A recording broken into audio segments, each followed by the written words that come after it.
Hello friends, welcome to ambitiousbaba.com। मैं हूं गणेश रावत और आज जो टॉपिक हम लोग डिस्कशन करने जा रहे हैं वो है परमुटेशन एंड कॉम्बिनेशन का सेकंड पार्ट। एक वीडियो आ चुका है परमुटेशन एंड कॉम्बिनेशन पे। उस वीडियो में हमने परमुटेशन को काफ़ी डिटेल से समझा था कि परमुटेशन क्या होता है। आज के वीडियो में थोड़ा सा परमुटेशन का पार्ट देखेंगे कि परमुटेशन एक्चुअली में होता क्या है एंड दोनों में डिफरेंस देखेंगे परमुटेशन एंड कॉम्बिनेशन में। पर ज़्यादातर आज जो हम लोग डिस्कशन करने जा रहे हैं वो है कॉम्बिनेशन। कॉम्बिनेशन एक बहुत इंपॉर्टेंट टॉपिक है। कॉम्बिनेशन अगर आपको नहीं आता है तो आपको प्रोबेबिलिटी बनाने में बहुत दिक्कत होगा, तो इसलिए कॉम्बिनेशन को समझना बहुत ज़रूरी है। चलिए स्टार्ट करते हैं हम लोग परमुटेशन एंड कॉम्बिनेशन में। सबसे पहले डिफरेंस बताता हूं आपको कि परमुटेशन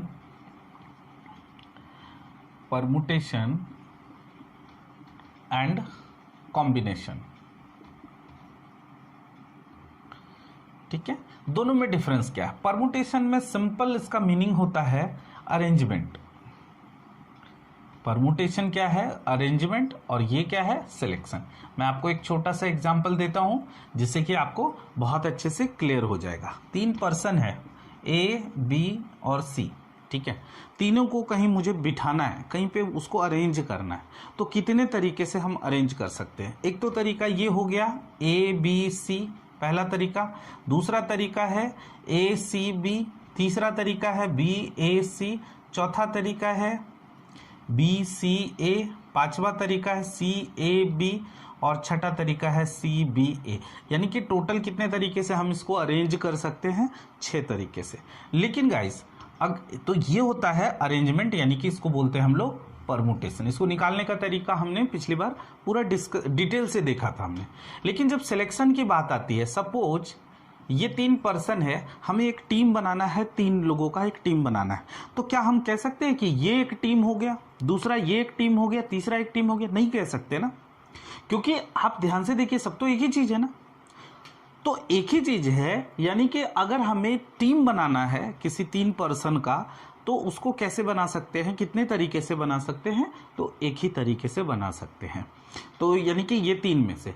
तो अब इसको निकालेंगे कैसे? तो परमुटेशन निकालने का फॉर्मूला अलग होता है, कॉम्बिनेशन निकालने का फॉर्मूला अलग होता है। तो ये जो यहाँ पे सी लिखा रहता है और पी लिखा रहता है, that is combination, that is permutation, ठीक है। तो देखते हैं इसका पहले फॉर्मूला हम लोग देख लेते हैं और सिलेक्शन के कुछ तरीके हम लोग देख लेते हैं कि किस तरीके से उसको हम लोग निकाल सकते हैं।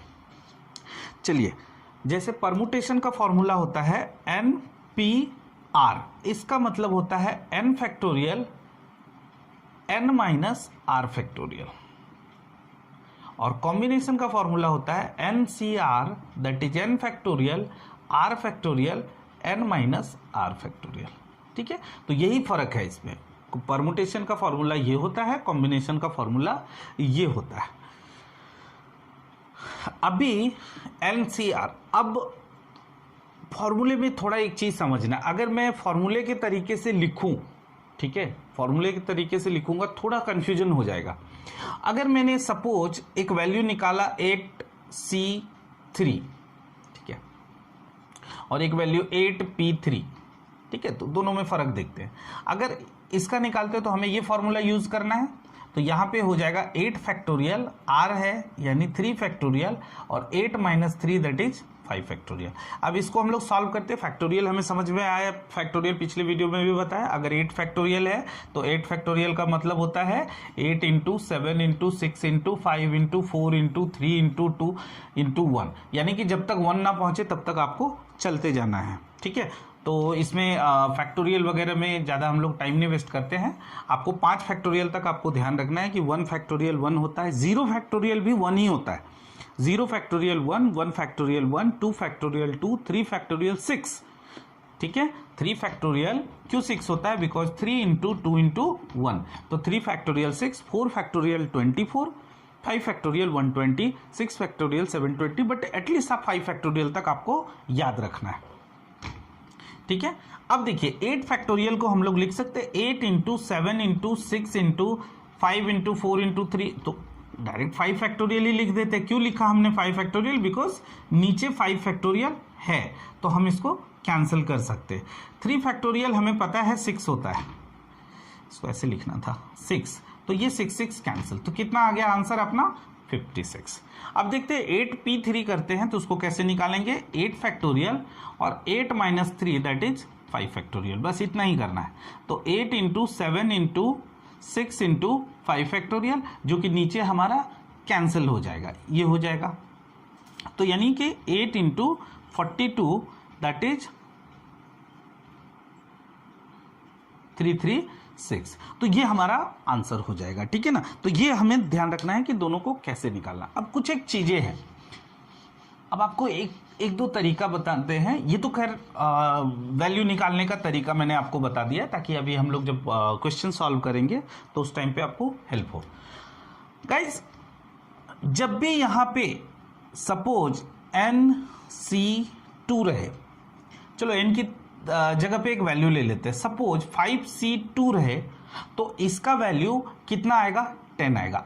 मैंने 10 कैसे निकाला, तो आपको क्या करना है, 5 इंटू 4 डिवाइड बाई 2। हालांकि मैंने अभी तरीके से नहीं सॉल्व किया, लेकिन आप ये तरीके से सॉल्व करेंगे तो हर बार, यानी कि ये n into n minus 1 divide by 2, ये जो n है तो n into n minus 1 divide by 2 कैसे होता है वो देखते हैं। अब देखते हैं 5 फैक्टोरियल, अगर आप प्रोसेस से जाते हैं यानी डायरेक्टली 10 लिख सकते हैं ना हम लोग, तरीका पता रहेगा तो हम लोग डायरेक्टली, और बहुत यूज होगा ये जो 2 है, बहुत यूज होगा, बहुत बार आएगा 2, तो आप उतना वैल्यू नहीं निकालिए क्योंकि कैलकुलेशन करने में आपको टाइम जाएगा।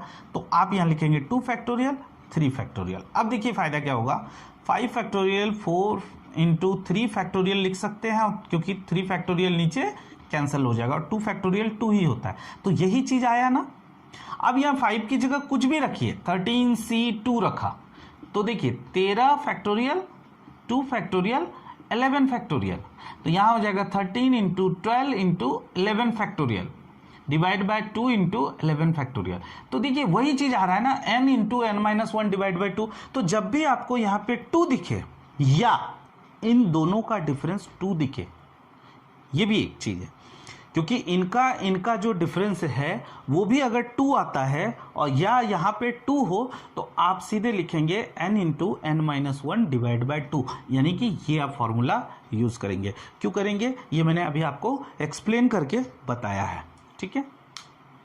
तो ये जो मैंने अभी बोला कि या तो जैसे सपोज इस केस में आप ये लिख सकते हैं, या ऐसे भी रहे तो भी यही, दोनों एक ही चीज है, 13 माइनस 11 वो भी 2 ही होता है, ठीक है। तो दोनों का वैल्यू जो आएगा सेम ही आएगा।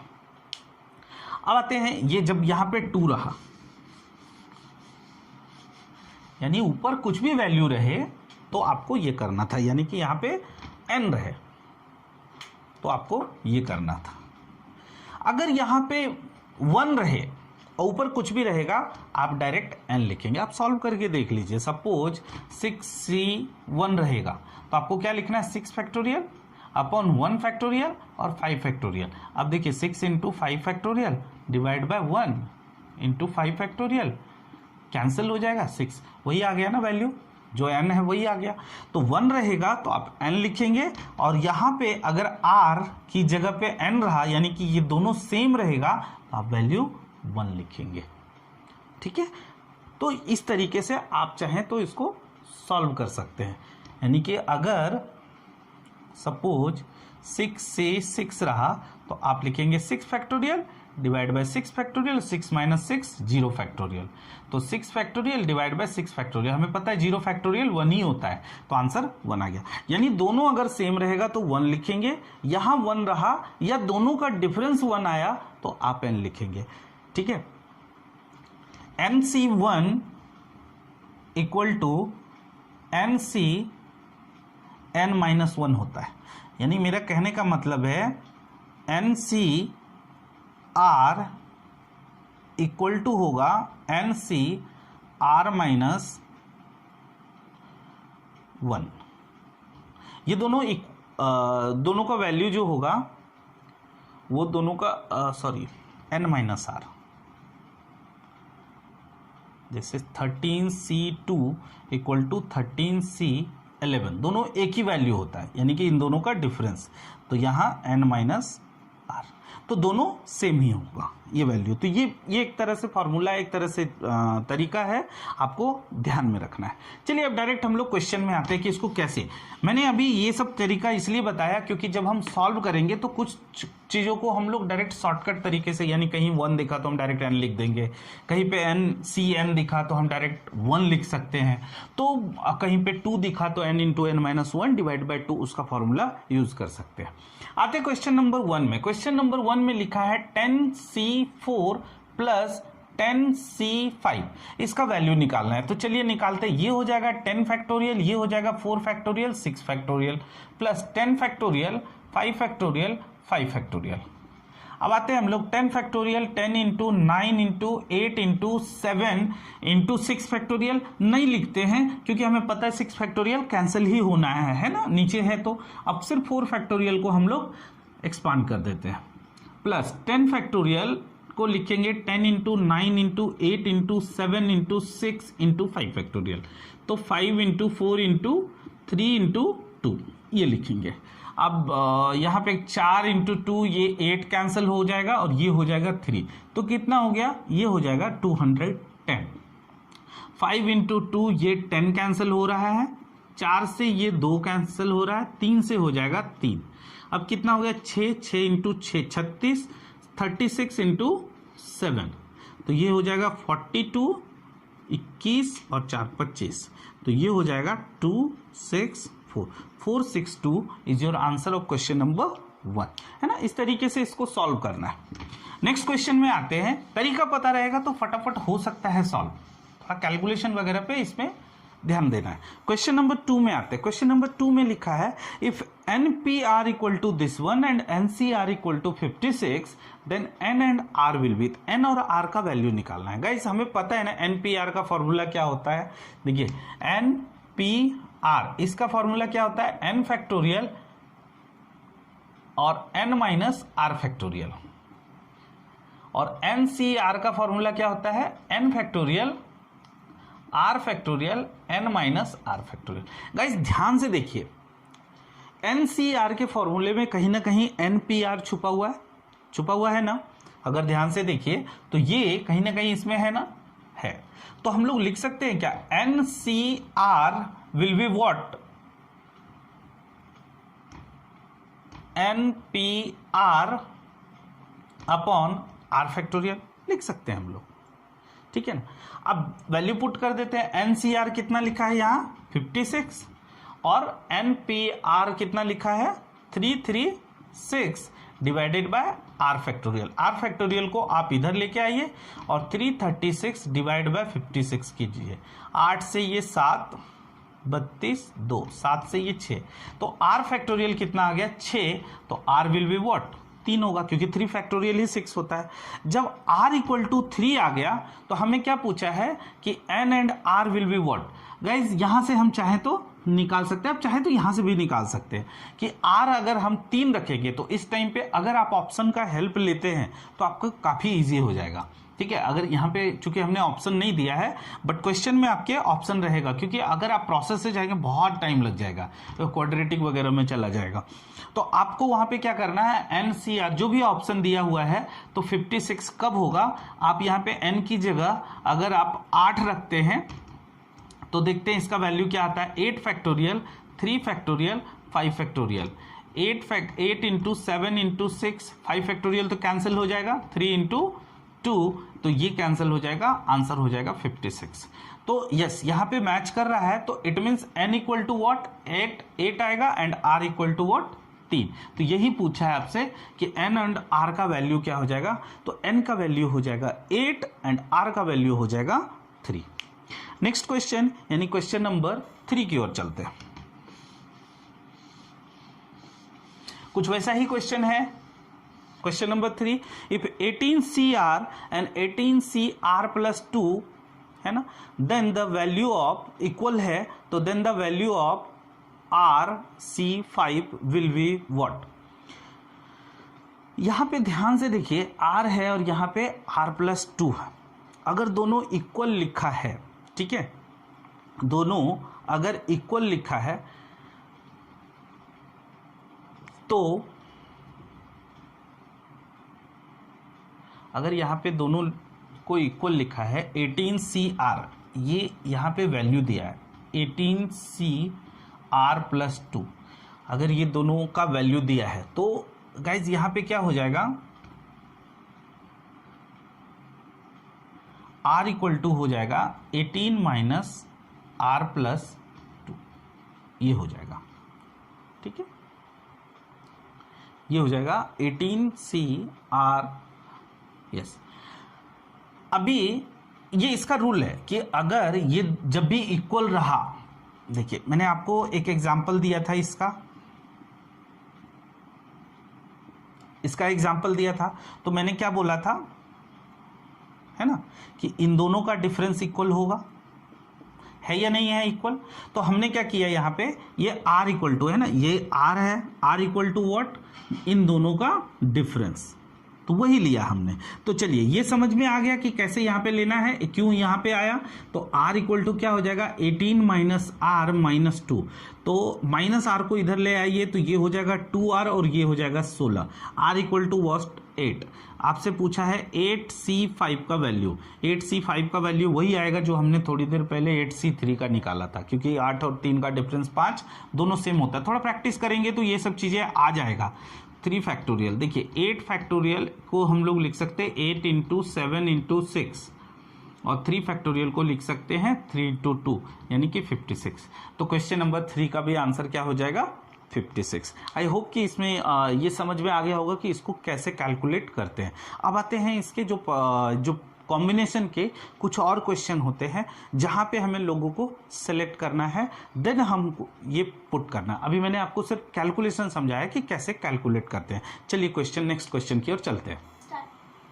ओके, क्वेश्चन नंबर 4 में है, in how many ways a committee consisting of 5 men and 6 women can be form from what 8 men and 10 women। तो देखिए गाइस, बहुत सिंपल है, इसमें क्या लिखना है आपको, 8 men 10 वुमेन, ये टोटल है ना, टोटल नंबर ऑफ n जिसको बोलते हैं ना, मेन एंड वुमेन टोटल बताया। तो इसमें से कितना कितना लेना है, 5 men and 6 वुमेन। तो ठीक है, ले लीजिए ना 8C5। अब एक चीज आपको ध्यान रखना है कॉम्बिनेशन के केस में कि जब भी एंड रहेगा, ठीक है, या ऐसे दिया रहेगा, एंड का जब भी साइन रहेगा तो आप उसकी जगह पे मल्टीप्लिकेशन करेंगे, और जब भी और लिखा रहेगा तो उसकी जगह प्लस का साइन डालेंगे, ठीक है। और रहेगा इन केस ऑफ और आपको लेना है प्लस का sign, in case of and आपको लेना है मल्टीप्लिकेशन का साइन, ठीक है। ये चीजें आपको ध्यान रखना है कि एंड की जगह पे आप मल्टीप्लिकेशन करेंगे और की जगह यहां प्लस लिखिए। तो क्या बोला, in how many ways a committee consisting of 5 men and 6 women। तो एंड है तो आप यहां मल्टीप्लिकेशन लेंगे, 10C, वुमेन कितना चाहिए 6। अब इसको सॉल्व करना है। तो 8C5, 8 factorial 5 factorial 3 factorial into 10 factorial 6 factorial 4 factorial. इसको सॉल्व करना है, 8 × 7 × 6, हमें पता है 5 फैक्टोरियल कैंसिल होगा, 3 × 2 मल्टीप्लाई करना है, 10 फैक्टोरियल 10 × 9 × 8 × 7 × 6 फैक्टोरियल कैंसिल हो जाएगा, 4 × 3 × 2। नाउ ये कैंसिल हो गया, 4 × 2 ये कैंसिल हो रहा है, यहाँ 3 से 3, तो ये हो जाएगा 56 और ये हो जाएगा 210। तो 56 × 21 ये कितना हो जाएगा 6 हो जाएगा, 12 और 5 17, बाकी 1 10 और 1 11। तो ये हो जाएगा 11760। This is your answer if I am not mistaken. 165 और 12 5 17 11, ठीक है। तो 11760 इज योर आंसर, यानी क्वेश्चन नंबर 4 का आंसर हो जाएगा 11760। ना क्वेश्चन नंबर 5 में जाते तो इसमें कुछ नहीं था, इसमें था कि जितने मेन है वुमेन है उसमें से कितने लोग चाहिए वो लिख देना, एंड का साइन रहेगा मल्टीप्लिकेशन डाल देना है। नेक्स्ट क्वेश्चन में आते हैं।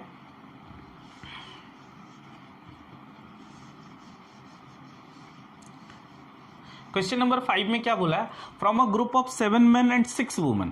चलिए ये लिख लेते हैं, 7 men 6 women। 5 person are to be selected to form a committee so that at least 3 men are there in committee.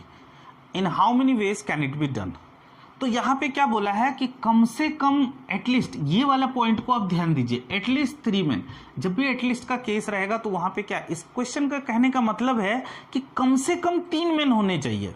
कम से कम उस 5 लोगों में, टोटल कमेटी में कितना चाहिए, 5 लोगों में 3 men चाहिए, है ना. बाकी 2 कम से कम 3 men चाहिए. अब कम से कम एटलीस्ट का मतलब क्या होता है, कम से कम 3 का मतलब है 3 से ज्यादा भी हो सकता है, ठीक है, लेकिन 3 से कम नहीं चाहिए, कम से कम 3 men होना चाहिए. तो कैसे बन सकता है, देखिए एक तो तरीका है कि 3 men ले लो एंड 2 women, है ना, एक तरीका ये. बट यही इकलौता तरीका हो सकता है क्या, क्वेश्चन के अकॉर्डिंग ये भी हो सकता है ना, 4 men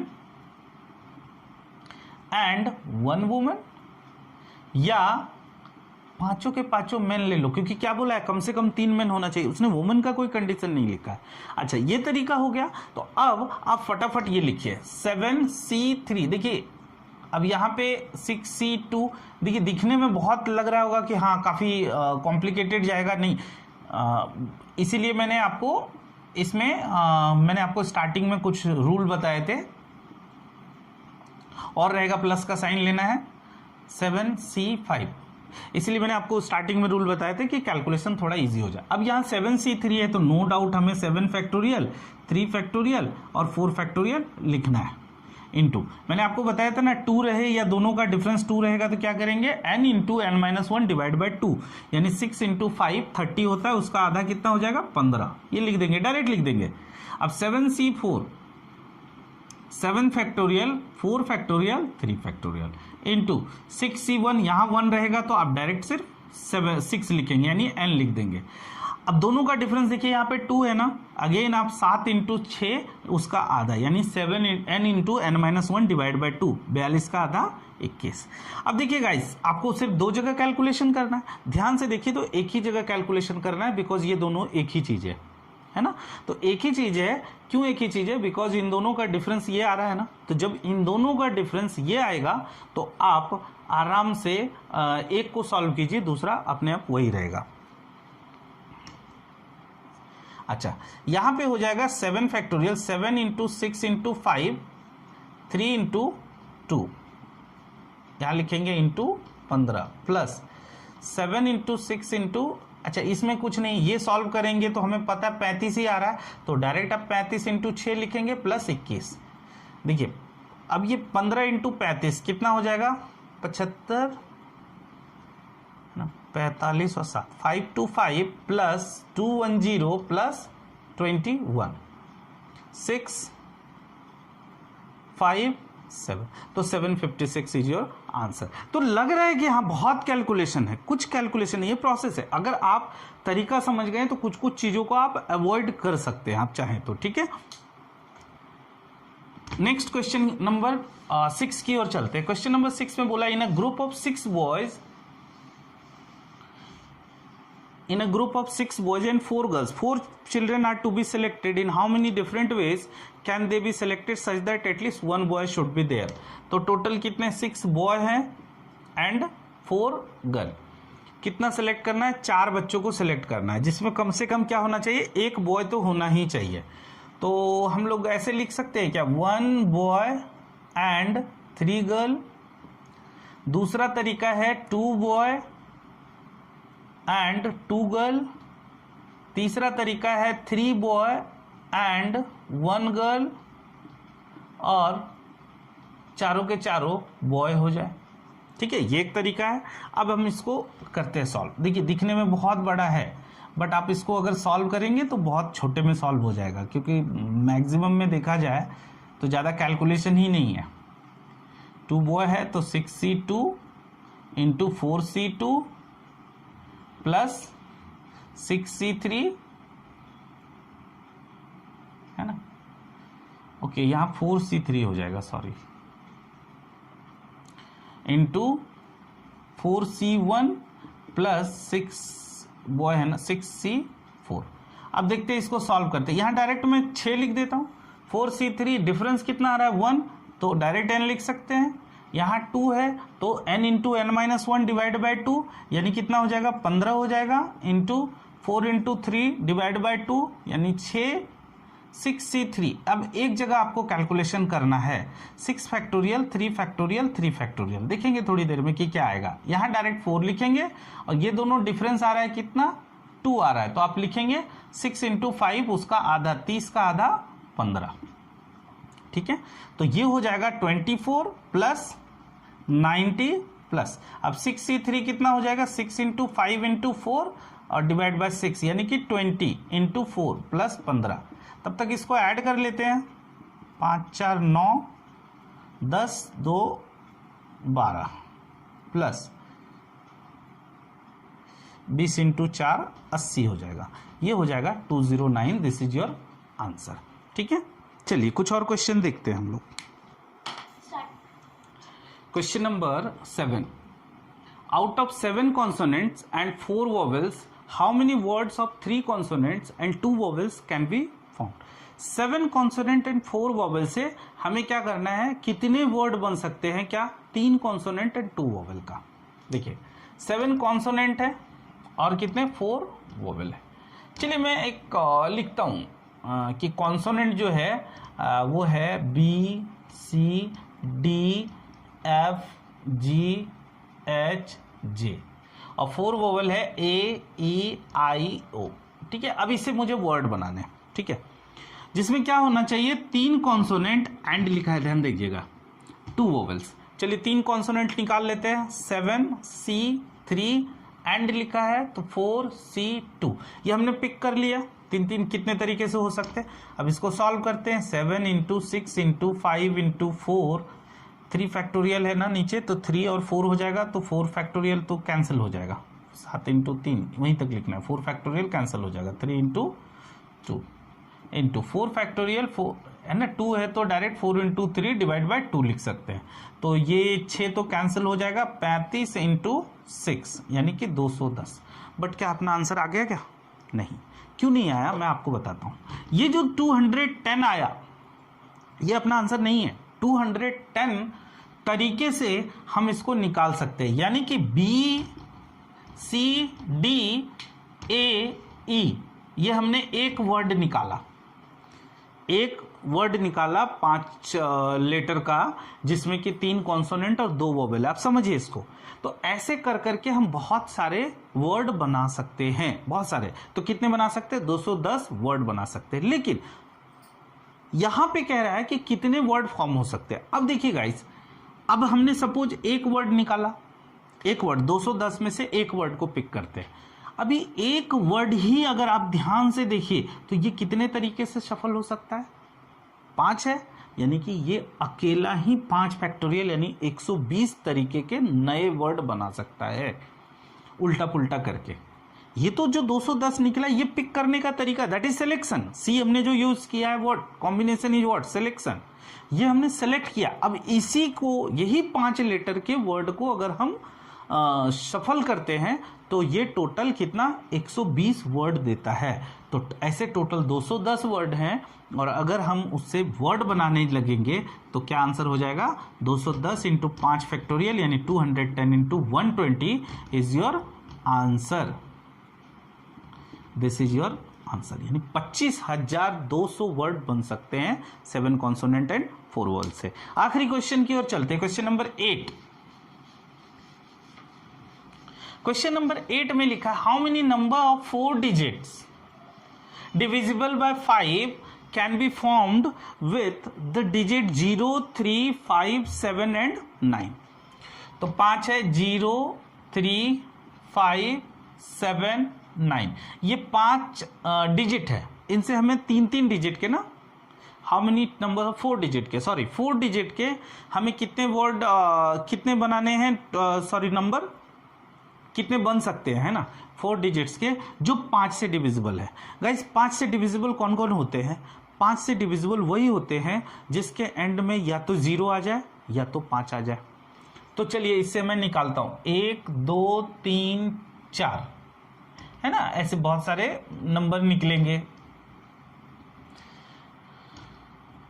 जिसके एंड में 0 होगा जिसके एंड में 5 भी होगा, यही तो हो सकते हैं ना, क्योंकि डिविजिबल बाय 5 बोला है, तो आप यहाँ पे 5 भी लिख सकते हैं। अब जब हमने 0 पिक कर लिया तो ये खत्म हो गया ना, ये अपना प्लेस फिक्स कर लिया। अब बचा कितना 4, उनमें से हमें 3 को पिक करना है, ठीक है।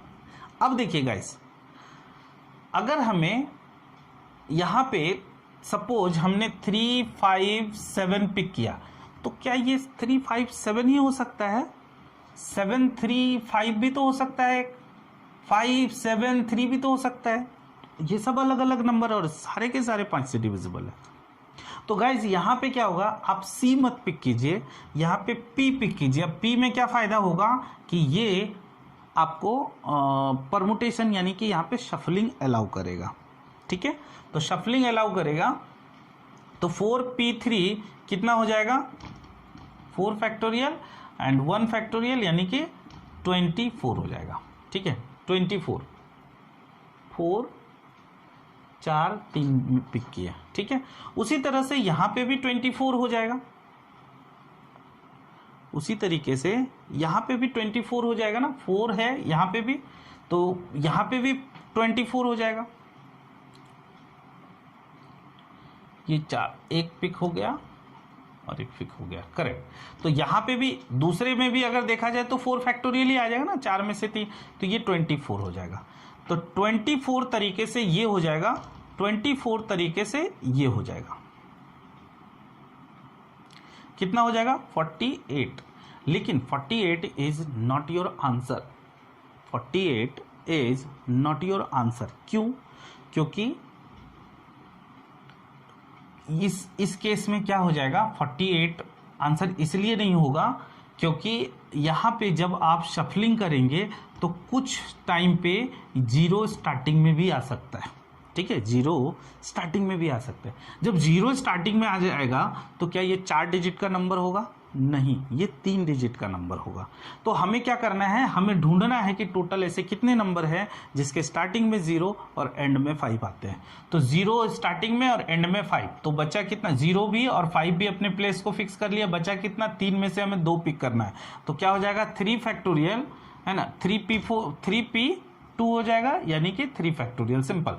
तो 6 बार ऐसा होगा कि 0 स्टार्टिंग में और 5 एंड में आएगा। तो हमारा आंसर क्या हो जाएगा 48, उस 6 पार्ट को माइनस कर देंगे यानी कि 42 इज आवर आंसर, ठीक है ना। तो गाइज आज हम लोग सिर्फ इतना ही रखते हैं। कॉम्बिनेशन समझाने का मतलब ये था कि कॉम्बिनेशन को कॉम्बिनेशन का जो कैलकुलेशन है उसको समझिए कि कैसे कैलकुलेट किया जाता है। ये आपके प्रोबेबिलिटी वाले टॉपिक में काफ़ी हेल्पफुल होगा।